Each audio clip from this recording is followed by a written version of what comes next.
Students 11th class exercise 4.1 topic हमारा चला हुआ है प्रिंसिपल ऑफ मैथमेटिकल इंडक्शन। बेटे हमने टू टाइप्स के क्वेश्चन इसमें ऑलरेडी डिस्कस कर लिए हैं। अब हमारे जो थर्ड टाइप है उसके क्वेश्चन बचे हुए हैं वो हम इस वीडियो लेक्चर में कंप्लीट कर देंगे और इसी के साथ ही जो आपका चैप्टर है वो कंप्लीट हो जाएगा।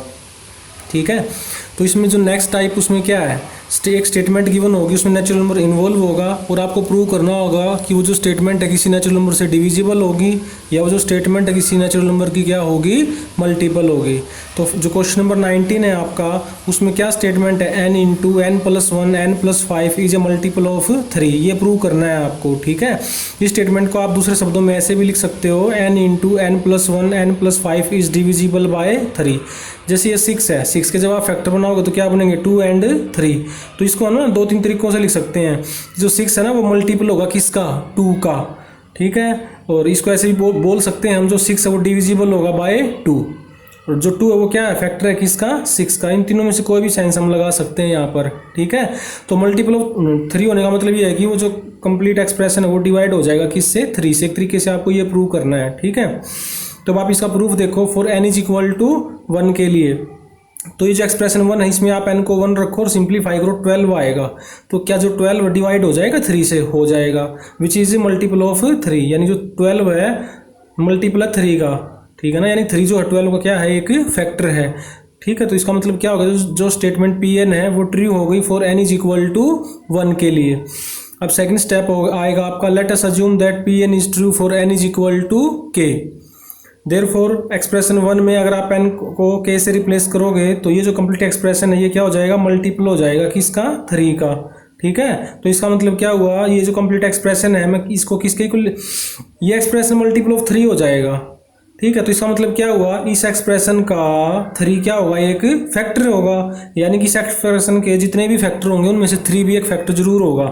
तो इसका मतलब इस एक्सप्रेशन को मैं कैसे लिख सकता हूँ, this expression is equal to 3 multiply m। ठीक है, तो m यहाँ पे क्या चीज़ है, m का मतलब ये है जब इस एक्सप्रेशन के आप जितने भी फैक्टर बनाओगे ना, उन फैक्टरों में से एक 3 को बाहर निकाल लिया और बाकी जो फैक्टर बच गए उनकी जो मल्टीप्लाई आएगी उसको आपने क्या नाम दे दिया, m नाम दे दिया। तो m यहाँ पे क्या है, सम नेचुरल नंबर। इस बात को आप यहाँ पे एग्जाम्पल से भी समझ सकते हो। जैसे ये 12 है, 12 के फैक्टर बनाए, 2 2 जा 4 3 जा 12, तो एक 2 को आपने बाहर निकाल लिया और बाकी ये जो मल्टीप्लाई आएगी ना, इस मल्टीप्लाई को आपने क्या नाम दे दिया, m। तो 12 को इस टाइप में लिख लिया 2 इंटू m। तो वही बात है यहाँ पर है। Now we shall prove that Now we shall prove that Pn is true for n is equal to k plus 1। कैसे प्रूव होगा, ये जो एक्सप्रेशन 1 है इसमें आप n को किससे रिप्लेस कर दोगे, k प्लस 1 से। तो यानी कि ये जो एक्सप्रेशन आ गया ना, ये आपको प्रूव करना है कि ये क्या होगा, मल्टीपल ऑफ 3 होगा। ठीक है, यानी कि मेरी क्या कोशिश रहेगी, अब इस एक्सप्रेशन का 3 एक फैक्टर में लेकर के आऊँ तो वहाँ से क्वेश्चन हो जाएगा। तो एक्सप्रेशन आपने लिया, पहले आपने क्या किया, दोनों जो ब्रैकेट है इनको मल्टीप्लाई कर दिया, ये आ जाएगा, फिर इन दोनों की मल्टीप्लाई कर दी, टर्मों को इकट्ठा किया, यहाँ तक आप आसानी से पहुंच जाओगे। ठीक है, अब आपको पता है जब आप थर्ड स्टेप चलाते हो PMI का, उसमें सेकंड स्टेप का यूज होना होता है। तो जो सेकंड स्टेप उसके लेफ्ट हैंड साइड में क्या है, k cube plus 6k square plus 5k है। तो ये जो एक्सप्रेशन आया था ना अभी आपका, इसको ब्रेक करके लिख लो पहले इस फॉर्म में, पहले यही 3 टर्म में लिख लो ऑटोमेटिक इसकी जगह पे, k क्यूब प्लस में 6k स्क्वायर प्लस में 5k।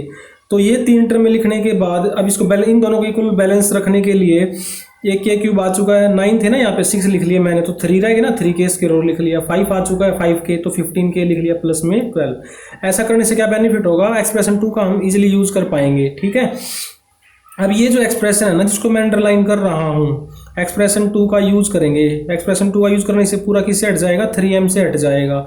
अब इन सारों में देखो 3 क्या आ जाएगा, कॉमन आ जाएगा। देखो ये जो एक्सप्रेशन है जिसकी मैं वैल्यू निकाल रहा हूँ, इस एक्सप्रेशन को मैं क्या लिख सकता हूँ, 3 मल्टीप्लाई समथिंग, ये एक नेचुरल नंबर आएगा कोई ना कोई। ठीक है, यानी कि 3 क्या आ गया, इस पूरे एक्सप्रेशन का एक फैक्टर आ गया, यानी कि जो पूरा एक्सप्रेशन है 3 से क्या हो जाएगा, डिवाइड हो जाएगा। यानी कि इसको फिर ऐसे भी कह सकता हूँ, इस एक्सप्रेशन, ये जो एक्सप्रेशन है मल्टीपल ऑफ क्या हो गया, 3 हो गया। तो इसका मतलब क्या होगा, जो स्टेटमेंट Pn है वो ट्रू हो गई for n is equal to k plus 1 के लिए। तो therefore by principle of mathematical induction Pn is true for each natural number. ठीक है, नेक्स्ट क्वेश्चन नंबर 20, प्रूव करना कि जो स्टेटमेंट है ये 11 से डिवाइड हो जाएगी। तो n इज इक्वल टू 1 के लिए इसमें n को 1 रख के सोल्व किया, ये आया, ये जो अब आया क्या ये 11 से डिवाइड हो जाएगा, हो जाएगा। ठीक है, विच इज डिविजिबल बाय 11, यानी कि ये जो आया ना वो डिविजिबल बाय 11 हो गया। तो इसका मतलब जो स्टेटमेंट पी है ना वो ट्रू हो गई for n is equal to 1 के लिए।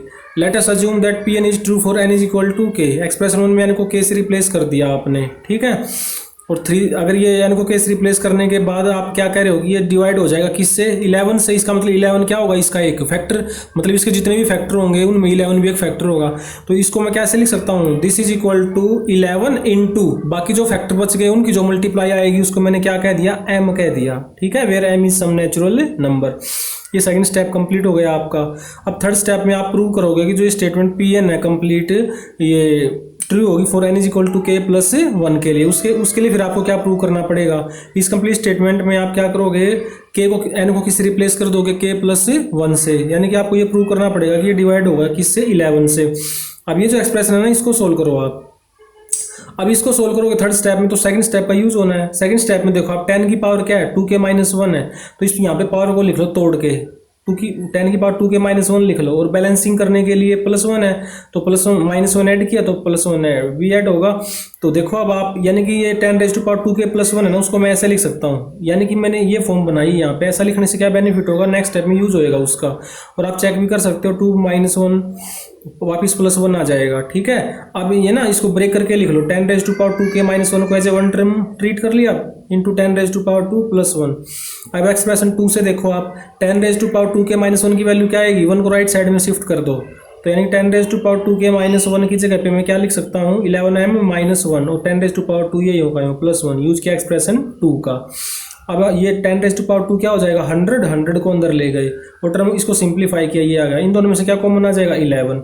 यानी कि ये जो एक्सप्रेशन है इसको मैं क्या लिख सकता हूँ, 11 मल्टीप्लाई समथिंग। ये समथिंग क्या है, कोई भी एक नेचुरल नंबर, ठीक है। तो यानी कि जो 11 है इस एक्सप्रेशन का क्या होगा, एक फैक्टर। इसका मतलब ये जो एक्सप्रेशन 11 से क्या हो जाएगा, डिवाइड हो जाएगा। इसका मतलब जो स्टेटमेंट पी है ना वो ट्रू हो गई for n is equal to k plus 1 के लिए। तो therefore by principle of mathematical induction P N is true for each natural number. Next है आपका क्वेश्चन नंबर 21 क्वेश्चन में आपको प्रूव करना है कि ये जो स्टेटमेंट डिवाइड हो जाएगी किससे, x प्लस y से।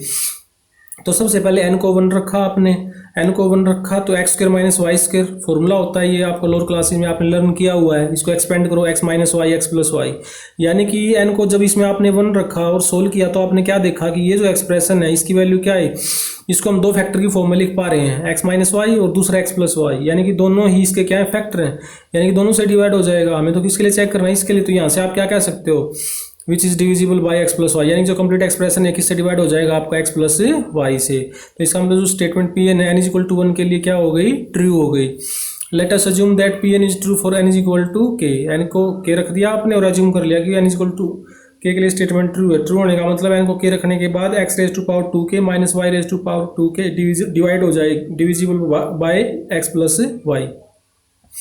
दिस इम्प्लाइज, यानी कि अगर ये एक्सप्रेशन x प्लस वाई से डिवाइड हो रहा है, इसका मतलब x प्लस वाई क्या होगा, इसका एक फैक्टर होगा। इसका मतलब इस एक्सप्रेशन को क्या लिख सकता हूँ, इसका एक फैक्टर क्या होगा, x प्लस वाई होगा, और बाकी जो फैक्टर होंगे उनकी जो मल्टीप्लाई उसको क्या कह दिया, m कह दिया। यानी कि x raise to power 2k minus y raise to power 2k is equal to x plus Y into m, where m is some natural number, ठीक है। ये सेकंड स्टेप, इसको आपने एक्सप्रेशन 2 कह दिया। Now we shall prove that P N is true for n is equal to k plus 1। तो expression 1 में आप n को k प्लस 1 से रिप्लेस कर दो, तो आपको ये प्रूव करना पड़ेगा कि ये वाला जो एक्सप्रेशन है ना आपका, ये किससे डिवाइड हो जाएगा, x प्लस वाई से। अब इस एक्सप्रेशन को सोल्व करो आप, तो ये एक्सप्रेशन क्या है यहाँ पे आपका, यहाँ पे 1 नहीं है बेटे, यहाँ पे 2 है। तो x raise to power 2k plus 2 minus Y raise to power 2k plus 2।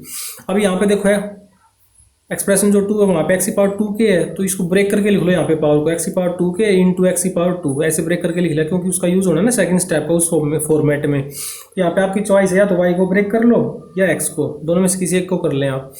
अब क्या होगा यहाँ पे, ये जो x की पावर 2k है इसकी वैल्यू क्या आएगी एक्सप्रेशन 1 से, y की पावर 2 के उधर शिफ्ट कर दो आप, तो x raise to power 2k की जगह पे एक्सप्रेशन 2 से मैं क्या लिख सकता हूँ, x plus Y M plus Y raise to power 2k X square, ये वाला x स्क्वायर ये आ गया। यहाँ पे आपकी चॉइस थी, या तो आप y की पावर 2k की वैल्यू निकाल के रख दें x की फॉर्म में, या x की पावर 2k की, तो आंसर पे कोई इफेक्ट नहीं आएगा, आपका सेम आएगा आंसर, ठीक है। अब आपने यूज किया यहाँ पे एक्सप्रेशन 2 का। अब नेक्स्ट स्टेप में क्या किया आपने, x रेज टू पावर 2 को आप अंदर ले गए, इसके साथ भी आ गया मल्टीप्लाई में और इसके साथ भी आ गया माइनस ये आ गया, ठीक है। अब y raise to power 2k और y raise to power 2k इन दोनों में से क्या आ गया कॉमन, अंदर क्या रहेगा x square minus Y square, ये वाला एक्सप्रेशन यूं का यूं। फिर नेक्स्ट स्टेप में इसको ये फॉर्मूला x को ब्रेक कर दो, x plus Y x minus Y. अब इन दोनों टर्मों में से क्या कॉमन आ जाएगा x प्लस वाई, अंदर ये रह जाएगा, अंदर जो भी ये आएगा, यानी कि ये जो एक्सप्रेशन है इस एक्सप्रेशन का x प्लस वाई क्या आ गया एक फैक्टर, इसका मतलब ये एक्सप्रेशन x प्लस वाई से क्या हो जाएगा डिवाइड हो जाएगा। तो इसका मतलब जो स्टेटमेंट P है ना वो ट्रू हो जाएगी फॉर ईच नेचुरल नंबर। बेटे एक एक्सप्रेशन है डिवाइड होगा किसी नेचुरल नंबर से, ठीक है। इसके लिए मैंने आपको 3 क्वेश्चन करवाए हैं 19, 20 और 21, बिल्कुल सेम लाइन पे कौन से क्वेश्चन आपके 22 और 23, ये आपको खुद ट्राई करने हैं। अगर आपको कोई प्रॉब्लम आती है तो आप कमेंट बॉक्स में कमेंट करें तो इनके भी सोल्यूशन आपको मिल जाएंगे, ठीक है।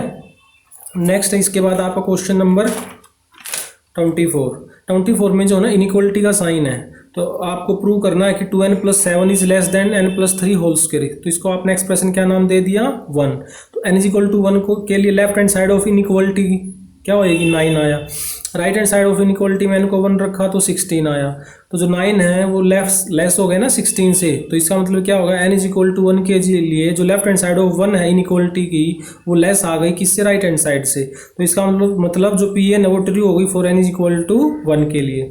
अब सेकंड स्टेप आएगा आपका let us assume that Pn is true for n = k, therefore expression 1 में अगर आप n को k से रिप्लेस करोगे तो ये क्या होगा ट्रू, ये आपने अज्यूम कर लिया। Now we shall prove that Pn is true for n = k + 1। तो ये दोनों साइड्स में n को k + 1 से रिप्लेस करोगे आप तो एक्सप्रेशन 3 अब आपको प्रूव करना है।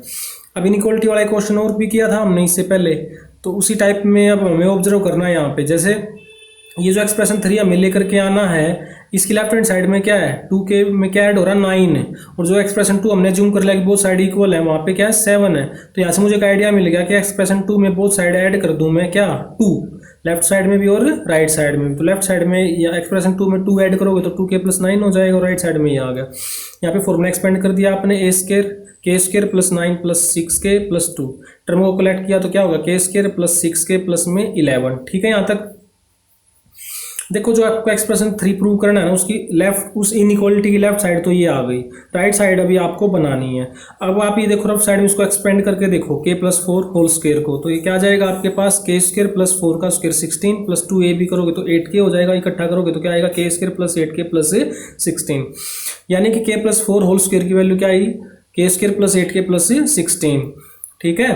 तो अब यहाँ पे देखो इसको सोल्व किया यहाँ तक तो पहुँच गया आप, यानी कि ये जो एक्सप्रेशन है ये लेस होगा किससे, देखो ये k स्क्वायर का यूं है, 6 की जगह पे यहाँ पे क्या आ गया 8 आ गया, 11 की जगह यहाँ पे क्या आ गया 16 आ गया, और k यहाँ पे क्या है नेचुरल नंबर, देखो k स्क्वायर, लेकिन 6k जो है वो 6k से 8k क्या आएगा बड़ा आएगा, ठीक है, और 11 से बड़ा है 16।